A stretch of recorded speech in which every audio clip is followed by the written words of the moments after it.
परिणो रुद्रस्य हेतिर्वृणक्तु परित्वेषस्य दुर्मतिरघायोः अवस्थिरामघवद्भ्यस्तनुष्वमेध्वस्तोकायतनयाय मृडया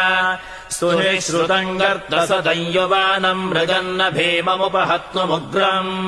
मृडाचरित्रे रुद्रस्तवानो अन्यन्ते अस्मन्निवपन्तु सेनाः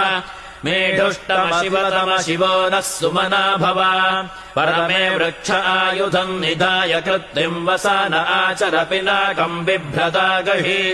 अर्हन् बिभर्षि सायकानि धन्वा अर्हन् निष्कञ्यजतम् विश्वरूपम् अर्हन्निदम् दयसे विश्वमभुवम् न वा ओजेयो रुद्रत्वदस्ति